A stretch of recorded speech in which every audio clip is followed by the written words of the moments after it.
Assalamu alaikum wa rahmatullahi wa barakatuhu. Alhamdulillahi nahmidahu wa nazkurahu wa nasta'inuhu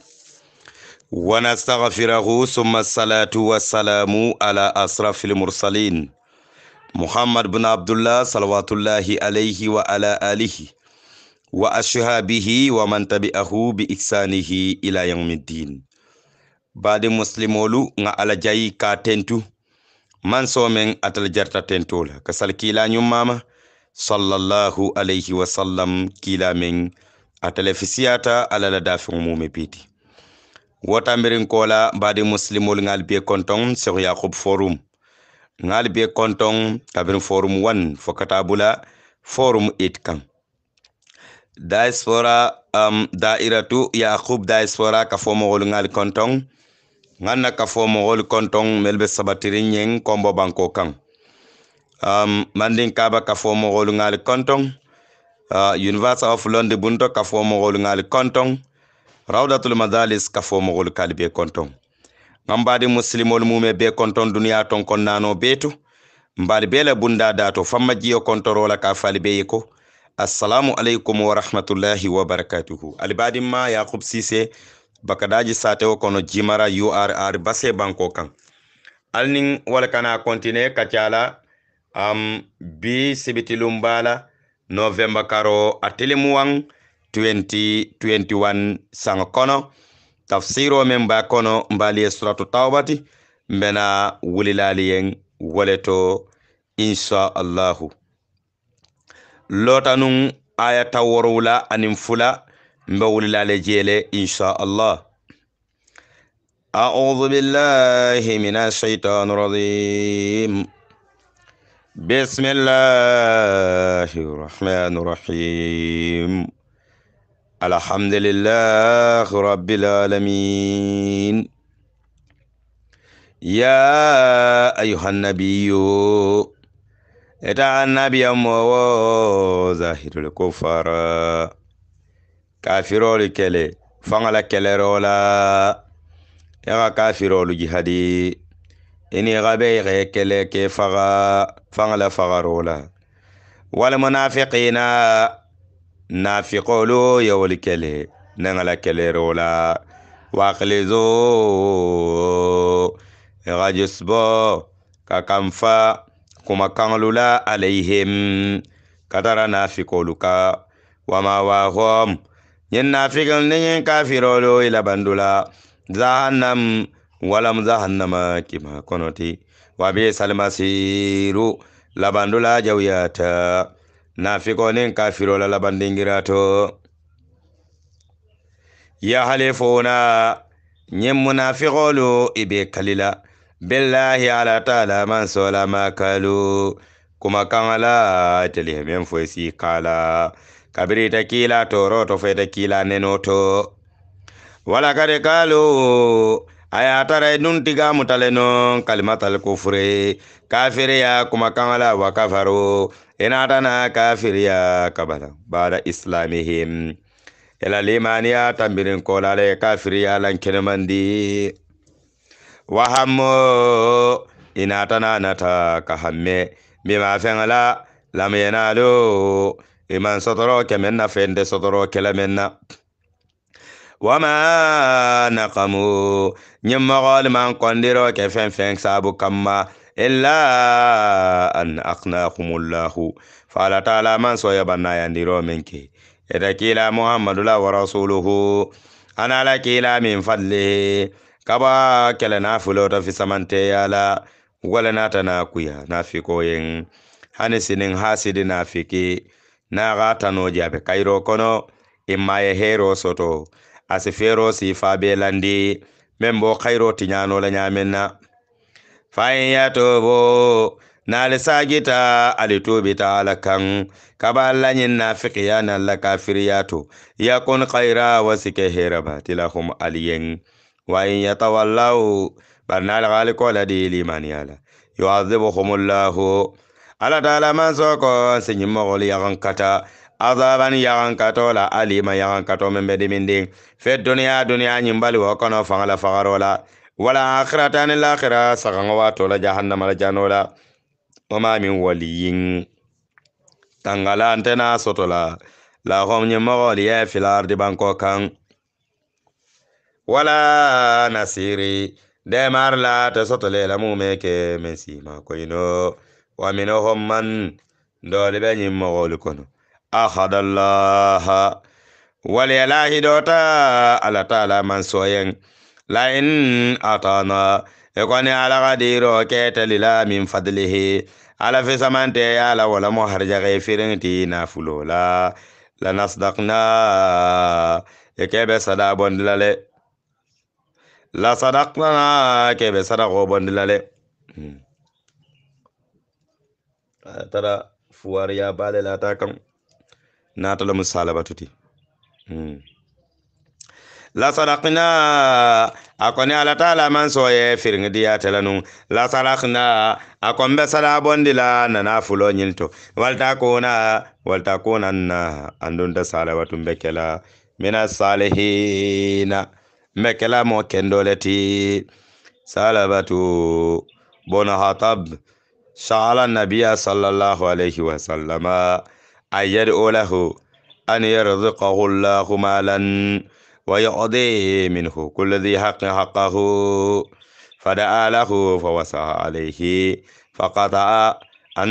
زماءة والزمؤة ومنع الزكاة كما قال الله كما قال تعالى سالبتك كيلايكو أكايدو وانيا هرجي فرمولا أترفاني كيلين نبابلو كومبلي كيلين ناسالي سالو سلام عليكم بركي ساسولي kila kaye ko bari te ka hawja bakele e ka funti ko nafi ko la funti nyaanyoko salo salam alaykum ta damin dor faraka siya funti jama kono kila ko salabatu ya kaye nafi ko la kenya la mu woti munati ne kawke madi ngol ali ngaw bula de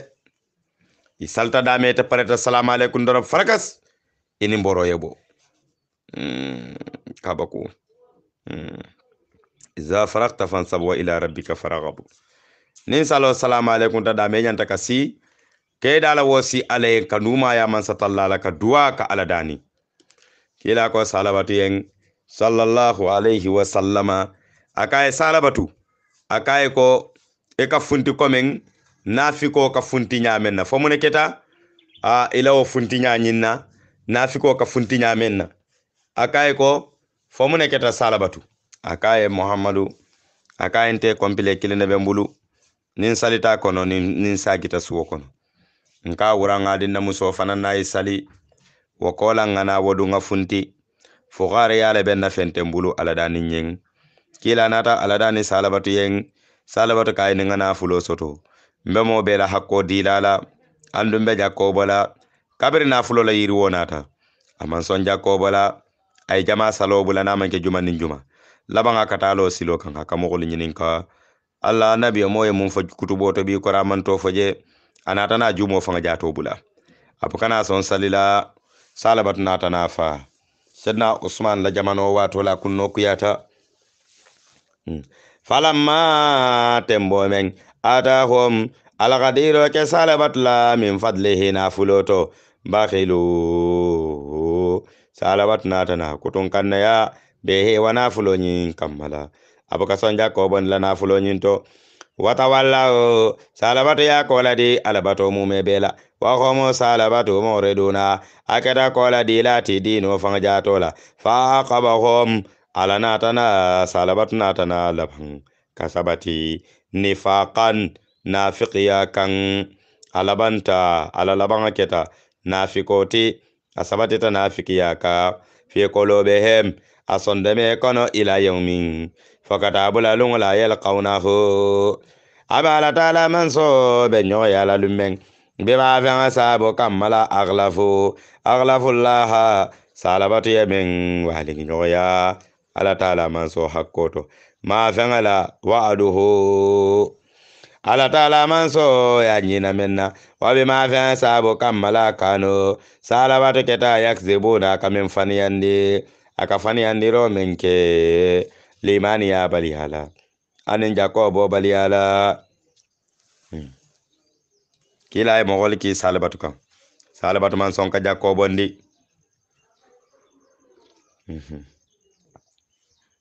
salbat natana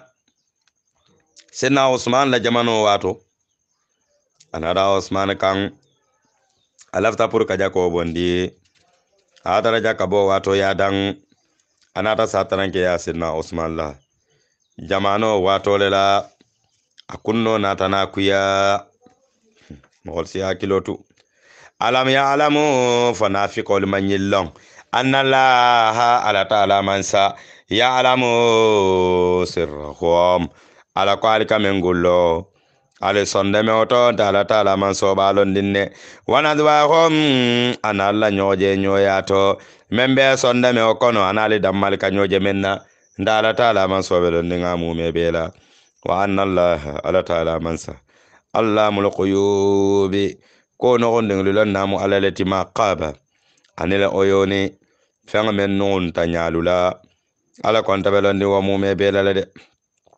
alladhina mawal mel yalon ko yalmedona e kan ay beroke al mutawaina mal sadawa al mutawaina nafililalula ko kende ke lalula sadaga bolalula barabete ke lalula e katula wal ngay bela wato mumebe min al mu'minina mu'minolu to fi sadaqatin ila sadalito walladhina moghol mel yalon ko la yaziduna dol be mu'minolu kono la yaziduna wal mi sotoro keno fenfenna illa zuhdahum fela kato dan ka janni wal fanga bani dala so sotola sike bulo gola yakubati fayasqaruna minhum isaja isitara jeleka wa moghol mel fuqariya sabu kamala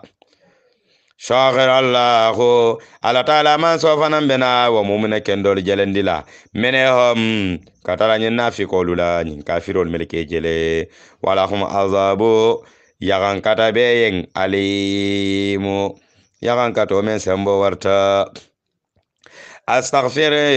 kila kafar nyininke ya kafar nyininke lahum mogoliye awla tastaghfir wala man kafar nyininke balahum iyen hanne ayata nafiko ya jonebe kafar nyininke nafiko ye bang yemma man jonebe kafar nyininke nafiko ye en tastaghfir lahum hanne ayata ya kafaro nyini nafiko yen sabo ena marrata sinya tawarula kontola falan yaghfir Allahu lahum ala taala man so konta kafar kele ente yam faleyen ilaha illallah nafiki yam ko balati de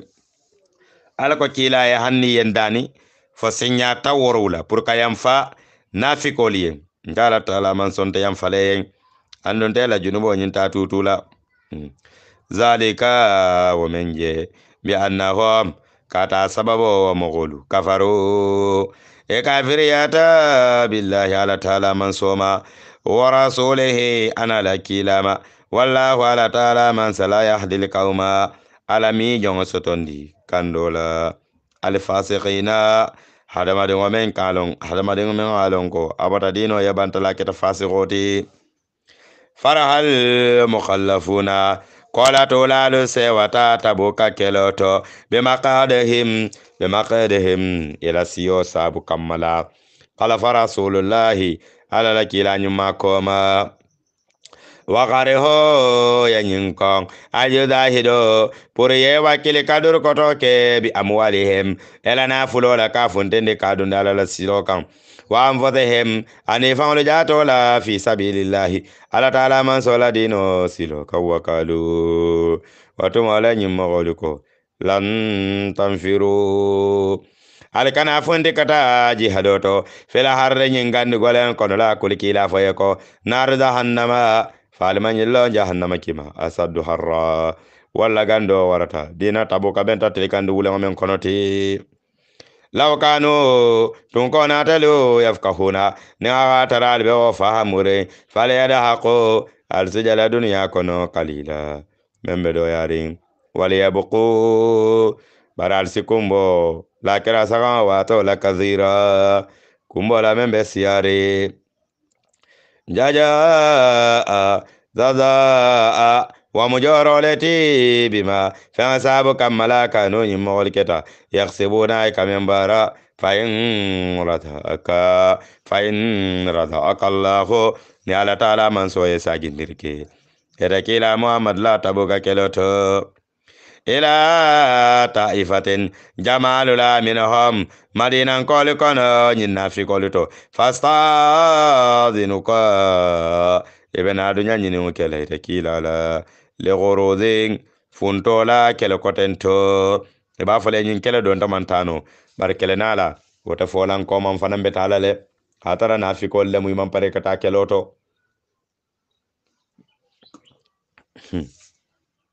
jombuka ala nene no de fakole ke la foyen ko lan tagrudo alkana fonte ma iya kafurin takila ma abadan abada hani kele na alkana bulan no made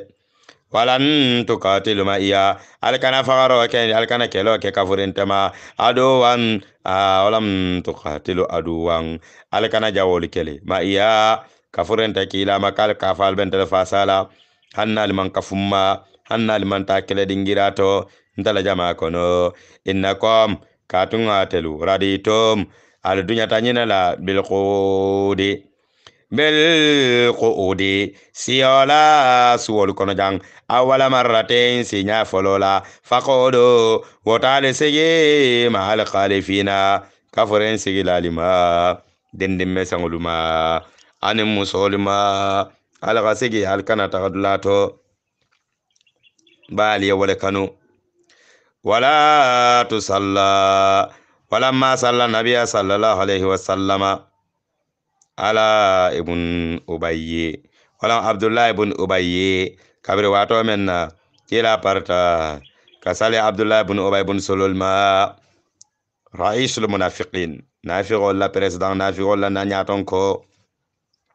kabrin kila parta pour kasaliyama sana umar radiyallahu anhu ako kila kana salinyin manafiko lemu kila la balafa warata kila la hinante ya warata kila la balafa warata bakele ismuhu abdullahi wa ubayy ismu abihi wa sululu ismu ummihi niaje kafa abdullahi ibn ubayy ibn sulul wala atomu abdullahi lati afala tomu ubayyit anai kafa anale sululu nafiki ba man zata lai fatan liroke kilala sallallahu alaihi wasallam wala to salli kana sali ala ahdi mokilima mela nyimma wala kana mata ni fata abada wala takom ande nana kanalo ala qabrihi ila kabro to ila bade oto innahum katunyilo kafaro nyele kafiriyata billahi ala taala man soma wa rasulihi ana lakilama wa matu ifagata wa hum ayatarete lo fasiquna yabata dino yabanta wala tu'dhibuka amwaluhum ela nafulo la siyakana ka wakila wala auladuhum edengli fanan la siyakana ka bakuya innama yuridullahu man satalla be nyina la nyinin kan ala la fitale ayu azibahum fatin mogol yagankata fi dunya nyembalu kono watadhaqa anfusuhum idha jasini jawal funtendi jatol kono wa huma ya taretelu kafiruna iketa kanto golangoti kafiruna iketa fisiri wallewti iketa balannati ala la nemoma wa idha unzilat suratu nen sorajita alqur'ano to nyimogol kan ana aminu kafal limaniya billahi ala taala man sala wa zahidu aliye wakilike durukoto ma rasulihi kafir ala la kilama asta'adhanaka ulu tawli esaje na fuluti odol beje wal kane kan anin sembe dun kewlu wal be tanga nyine wal be dunya nyino kela ite kila la pure yam fetelima mena ho amagol kono wakalu isafa ko zarna kila dunya ntaliye na kon ntaliye ke ma al qaidina ntale to suwo kono jang na business o be janjandi na julole be janjandi me kanin nyi wato business o man tarbeti yare nyi wato na fulo be kaba ku yare ela na fulo le yol sugula silanga sabule man la fikata keloto itaba kila yamfanyi ndare to suwo kono la jang rado wa mogolu dunyata bi ayyakunu kafoye ke ma al khawalifi kaforen ko ma tulal maso kono jandin ni musol fe wata bi ala ko ngana toroke ala kulubihim ya mogolu sonde menyaka fa hum ayatare telu la yafqahuna emi hero fahamu mumeke لكن الرسول لكن الرسول بلا لكيلا والذين نمغلوا امنوا ملو لمن يتما اخو كفر كيلاما زاهدوا وليدركتو ولي وكيل كيلو كونو باموالهم يلا نافلو بوندي كاتي بانسي على لا دينو سيلوكا wa anfusihim ifangolu jato fanan nata na don dino kono wanyama ka keloke awlai ka man kurinyin ma magolu lahum khairatu hera babo magoli ya dunia kono anela kirato awlaika wa man kurinyin ma magolu hum والفانفالو المفلحون نيلا منيبا سطلالو تيلا سايا كولا عاد الله على غبر سودي على إله دودي لهم وموصف الجنات سبتو أرجن لا تجري الأنهار دلول ببرلا من تحتها أرجن من بنيان الكتو خالدين ومغالب العمل فيها أرجان كون ذلك ومن جنت الفوز ولمني سطوتي على عظيم من سمى ورطا وذا المعذرون لو جرودان تلالوناتا كلا كان صلى الله عليه وسلم من العرب كوا عربولتو ليوزنا فكلا سدنيا لخميين كبيرا كونكو سولا ساتولتو نتكيلا كان فكلا سيام فتلين وقعد يسجي وقعد الذين بريغ سجي كفر مغولما كذبوا الله مليالة تعالى من سونا كري ورسوله أنا لكيلا صلى الله عليه وسلم والفنا المنافقون التي سيوسي والذين أدوبا رفعوا بسطروا كليلا كبار كافريات منهم من سابو كما عذاب يغنكتولا عليم من بدمين دين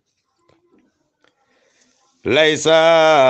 هرذو سيتي من ترى على دعفائي كيبا كوتو كولا تابالي أكيلوتو ولا سيتين تفانا بروبليموتي على المريضة فينكين تيما على تابالي أكيلدولاتو ولا سيتي من ترى على الذين مغالفا كان لا يزدون ما ملمن فين سوتو ملمن سوتو كيف لا ينفقون ebe men kela depensoti kelo kono haradon siti tol fanamma de mele yalon ko imam fen so de men depensila fen tayya kan iza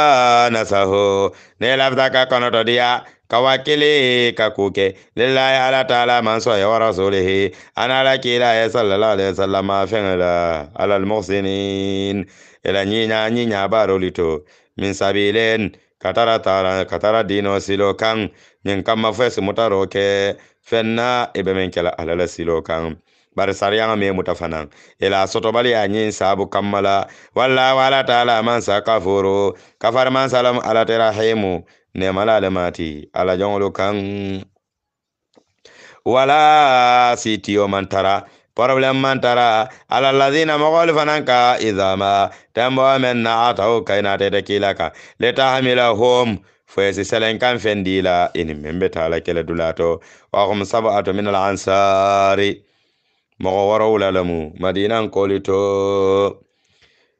قلتا كوكيلايكو لا أزدما ندل من فين سوتو أحملكم ندل بيتا دونو ندل بيتا دبان سلامنا مبكلو دبان سلامنا فين تنبولو فواريا سابو كمالا ندل من نا فين سوتو فنانسي سلنو من كان من بيتا كلا دولا عليه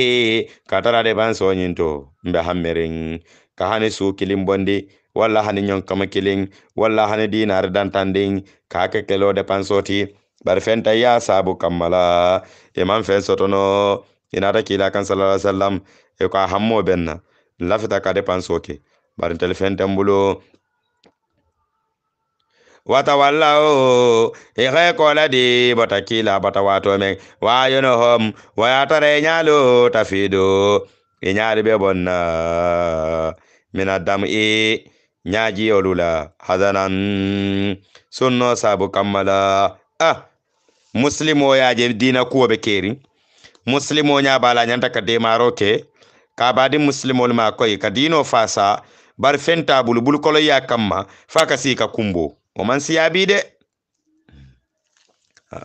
dole beje abe bulu ita kala fereng indol jube soto baliya kamma e nyaaji yo kabon nyaaji yo be suruntula dalila jon sabu kammala katum bayri man fen soto e be men dépense la keloto e lawo soto baliya nyin wala ye kumbondi Allah yazuduma kafa yaman sotoro ke fengala yunfiquna e be men kala dépense oti ala dino siloka innama sabilo barsilan problemo de anin silo ala ladina be mogolle ka yastadinunaka melbe na dunya nyini neta kila la fesitu koma melbe la firin katu suwo kono man laf kata kala dingira to wa homa ya taretelo akniya ubanna lemu woluti isi depanso keno isi selen kan fen sotono afenga be bulo kono wol kana kila ke kafo kila sallallahu alaihi wasallam dunya nya hanin telemanta nyin keloto ko wolbe siyarim bulula nyindol fuwarolu fente wol bulu wolbe kumbo kan kema muslimi ya depensino kati la fuwari ya sabula il temo jam fata nyolal de rado wal menyin kanore bi ayakuno fadal sike ma al kawalifi kafurin koma tulalima ini la nyin banna ya be kolala wa taba Allah man zatalla ko ngana toroke ala qulubihim wa ma sonda menya kan fa huma ya tafitilu la ya'lamuna iman londiroke iman suteroke to nyalamu meke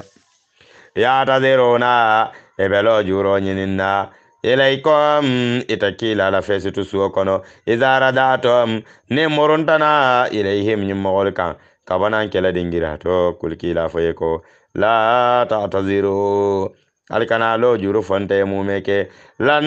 tu'mina ndante tonya yandiro kela lakum alila ndahana li tonya yandila kadina ba anallahu ala taala man soya kibaro dinna alayen kibaro le min akbarikum alla ala halo kenya la wa sayara allahu amalakum ado ba taala bal jerin dilalla kibaro la wa rasuluhu ana lakila summa turadduna alla saya kola alla kuningo kola la albesi saji ila alimul ghaibi kata ko nondingelo lonna ka wala malati wa sahadati manza sedi yarin ba membe sedi yarin jongon la ke barola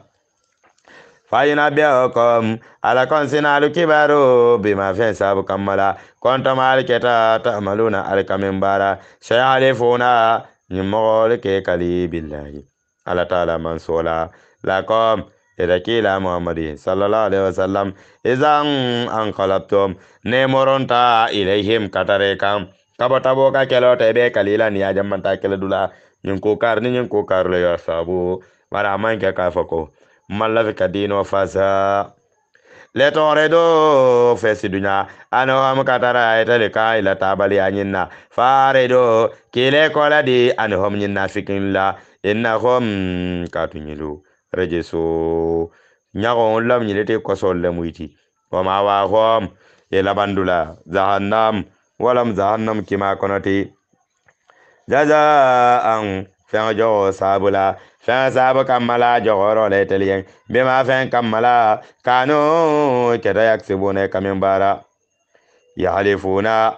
ibe kalila ke kali lakom etakila muhammadiyen litaradao fesidunya anuhum katare telekailo kaliola فإن ترضوا كلا ندنيتا أنهم يمغول ما فإن الله يسن الله تعالى من سلا يرضى على أن ترين الموميك عن القوم مغول ما الفاسقين ملبتا دينو يبنتلا ندوك ساي سونتي ينفاتا ندالا دنتنتي ينفالا دي العرب كنكسولا مغولو العرب سانتو عربولو asado kofra nyela kafiriya kolehata wanifaqa anila nafiqiya kila wali nyoyato wajdaro anila nyogo saba nyogo ya anila sonko alla ya alamu nyamma fa malandiro ke khududama fangana ni wala anzalallahu ala taala man so e men jindina ala rasulihi katara ala kila ka sariyato kitito ayatara fe malandiro ke wala bay mawolom bang sariyato kitito e talman londo ke wala mumeke wallahu ala taala mansa alimo lonna lam alati hakimu kitol da benna man solam wa min al arabi adol be nyon konko solan ko to nyin araboli to man dal be ye yatakhlu wal kamtaro ke ma fengala yonfiqu e kamen bonde ka donde ala ladino silokan maghraman akana ke yen kasaro leti e mantara jigirin jogor laje nyin kammala ila nafiki ya nyin sabu kammala wa yatarabaso alkonon diroke be kama kadara nyin mogolula addawa ira ela jamane laban wato la laban nyala alaihim katara nyin mogolika daira to sawi ya hankara jawonin halago wala bena boy la nyilika wallahu ala taala mansa sami'u moirla mansaba alimu lonna mansaba jonglu la kebarola wa min al-arabi adol be arabolito man dol be kono yu'minu wal limaniyata billahi alama wal yawmil akhir limaniyata lullaban fanamma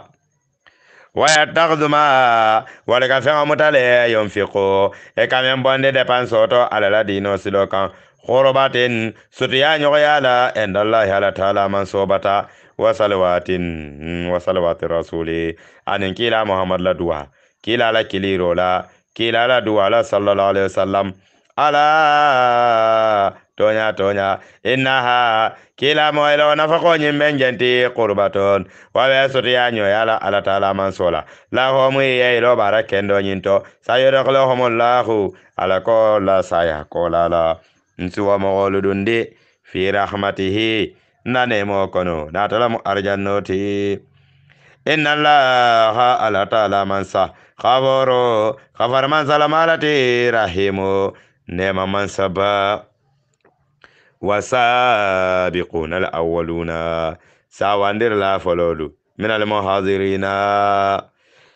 kaba bagam bagaya lalto mel bota makka kono kata madina tul munawwara wala ansari anim madinan kolo wala mo madina dingoliti walladhina anim mogolu attaba'uhum mel bulan noma ta nyili noma mel ganyin mo sifar mogolu bulan noma ila yawmil qiyamati katabula alqiyama sakan watola bi ihsanin ila barakendo kan radiyallahu ala taala man so dunyata anhum wa mogolu yen alabatoto waraddu o mogol fana le be kontani la be dunyala ane ho ya mal qiyam lolon la ni ala e baraji wa da jannatin man tatalla ko ngar jannala mabo la ko ni mo sifalien kajiri la ane haro dalo jiol katar borla tataha arjanno men bunyangal koto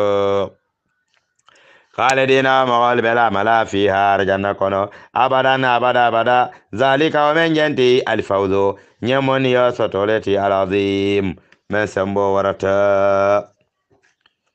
wa mimman hadal be mogolito hawlakum mel bal dandangalla kawanyen sata ndingolito na talamu konko sola sata olito min al arabi kaba arabolito munafiquna wal munafiqul lati nafiqul lam woluti wa min ahli madinati nafiko dol fanal beje wolbe madina sate o kono lade marado wal kanto gale yata isabatita ala nifaqi ila nafiqiya kan la ta'lamuhum barkila mo wolu sute la jama kono nahno baranda ala ta'ala mansa na alamuhum ntayo mo wolu sute lade sanu azubuhum adaba ta me yakan kato kele wo mo golla maratani sinya fula kontola بفضيحتي كبر مالولا أو القتل في الدنيا ولا فقر ولا دنيا كنو وعذاب القبر أن القبر يغن كتو فما وسابو فنافق يا درو summa yuraduna zina sagindiro ke nyimmogolula ila azabin yagan kata kan azimi min warata wala mu lakira lolun yagan karoti wa akharuna do kotennu ikonola atrafu wala ka ko far nyogo yaro ke bi zunubi himi junubola walla junubo na tane murete kanata kananola kallatu katu itele nyami nyo yaro ke amala saliha bara kendo anin bara jawo ye bele nyagami nyo kono la fola bayla bara jawo na tana siyang bara jawo na tana siya ila bara kendo ti wa karasiya etale na tana bara jawo damale bara nyen kamale la kola tuwanyi sabu kamala asalla wa do ba to ala taala mansa ayatu ba ni e fansa yalama ala siyanfa alayhim katare kan inna allaha ala taala mansa kafuru kafar man salam alati rahimu nema mansa ba غوذا المدارك من أموالهم الله نافلو لتو صدقة نالي صدابون الله نافلو لكونو نافلو تيولو الله نافلو لكنا تكو تكو نيوكا ونياكا alandi bankol to doron e baake ko jubele nyaala doron ala bondi al sada bondi Allah nafulol lito al jakko bondi Allah nafulol to al muslimiya fasa Allah nafulol to ala mel harje nafulola ala la nafulol dépense dino la kuoto ala la nafulo bondi ali badingol nim muslimol nim fuarol ni yatimol nim bayol ali ma koy ale dino fasa wala male niyoti fenta hada madin ye fe men do man yemen city ay men tambindi an yemen tambindi nyato bare fen fentu ko ma jang yotu keta la leng wa barajo silang yemen tambindi nyato ibole tarlaje خذ المتروك من أموالهم ألا نافلوا لكنا صدقة صدالا تتاخرهم يالغا سني ينديروك ألا نافلوا للا وتزاكيهم ألفان لجاتو فنانسي سنيا مها جنوبولا ألا ونافلوا بندو سابو كمال ألا صدا بندو كما وصل كلا دعاء عليهم كتر مغولك إن صلواتك يتكيلا محمد لدعاء sakanun wa mune moleti lahum hada madun liyeng wallahu ala taala mansa sami o moyir la ba ala jongolula alimu lonna ba katara ala jongoluka alam ya'lamu falman yalla anna allah ala taala mansa huwa ala taala mansa yaqbalu tawbata ala konse toba muta an ibadihi kadaran na jon dolu kan wa yakhudhu sadaqati nsila sadafana muta wa anna allaha ala taala mansa huwa ala at-tawwabu adala mutubo barajo mutalati arrahimu ala lam ne malati he do e sada bondi kana fala sadata mutalade ala le ka sada mutaden ko hada madin kana fallondi nyimbunda to foka yitandi ko nyin ku kare ala ta nyinkela nyinta mutala hani de etaman fen kenyalo woto de abe alale bul alal tamude sada fenno mata te mi alon ko alale ya marolem pour ka fako ka bondi wala tin ala ko modol beje nsila sada al muta ha annun sina nga tubi ngela tubo fana muta ngayam feyengi ila ke barolula ha Allahu akbar alam ya'lamu falman yalla anna allah ala taala man sahu wa taala yaqbalu tawbata ala lakatubu barajo muta an ibadihi ala jawlula wa yaqud sadaqati asila sadafana muta wa anna allah ala taala man sahu wa ala tawabu tuba barajo muta alam alati arrahim ne malala mati ala jawluka kole ke la faye ko imalo wata alibara ko alla alhalo nyama alibara fasayara allahu adobada la taala man sobe jerindiro kelalla amalakum alla ke barolla wa rasuluhu ana lakila wal mu'minuna an mu'mina kendolu wasaturaduna ibalibe kuninna kalbe sagende alla saya kola la ila alimul ghaibi kata kunun dingulonda kan wasahadati sede ala ba jongolu la barola fayona be okom ala kon sinali be kibaru bima